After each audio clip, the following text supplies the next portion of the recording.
Okay, what I want to talk about today is one problem that modelers have had with the lighting models, and that is how many LEDs do you need to have the best level of brightness. You'd think the more the better, but that's not the case, because many times you want to view your model with lights off or in a low lighting condition, and in that case many LEDs are way too many.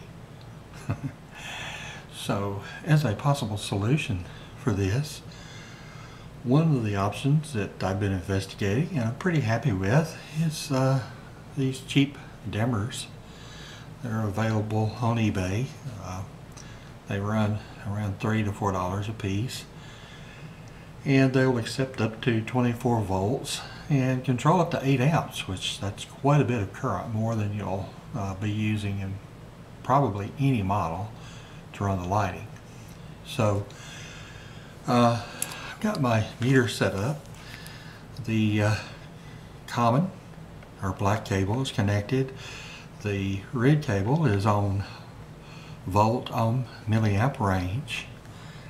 My setting is to DC volts, 20 volt range, and the dimmer, I currently have it connected to a 12 volt DC source.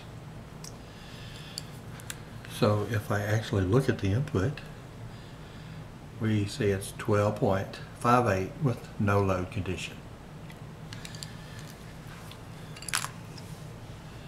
With this to the off position, this LED strip is totally non-illuminated, and the output voltage is nothing, as to be expected. Now as I begin to crank this voltage up, there those LEDs turns on just right at that point there, and if I check the voltage there, that's 4.94, so let's call it 5 volts. So even though this is a 12 volt strip, it will begin to illuminate at 5 volts. And as I advance the pot, this is actually a potentiometer in here. It's actually a 1K potentiometer. As I turn it up, of course, the brighter they get until I meet maximum brightness. And if we look at the output voltage now, we see that the output voltage is 12.36 volts.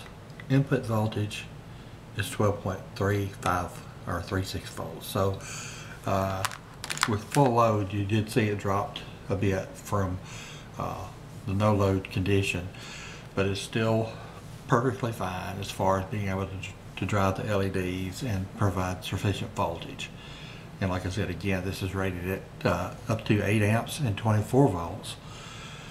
Of course, with a 12 volt strip, you definitely never want to do that, but it does have the capability. So one of the problems with this, of course, is this box is a bit big. It's a bit bulky.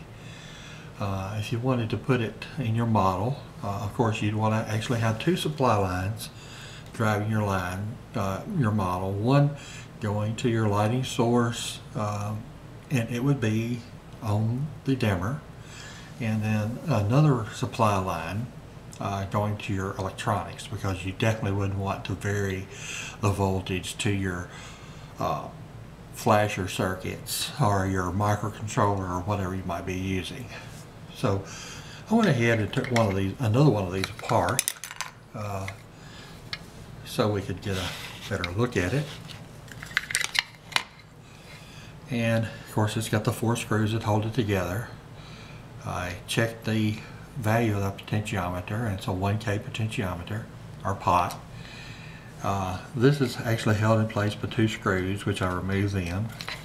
You can actually pull this part off, remove the circuit board, and then of course the pot will unplug. So this is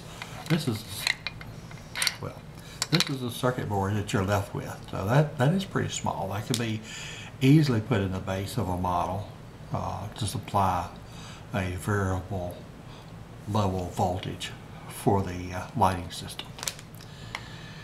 If you didn't want a variable level, you could replace this pot, this 1K pot, with a couple of resistors. I've not actually done this myself, but it would be, I would think you probably want to try something like a 200 and an 800 ohm resistor. I can supply a schematic at the end of this video of something that would probably work. Again, where you could actually just control it with a switch, where you'd have night and day lighting modes versus a variable. I kind of like the variable myself because you could set it wherever you liked it. But anyway, again, options are a good thing. So I hope this will give you some good ideas about something that you can do with your model to improve them, possibly make them better.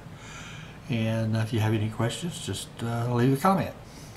Thank you, and happy modeling.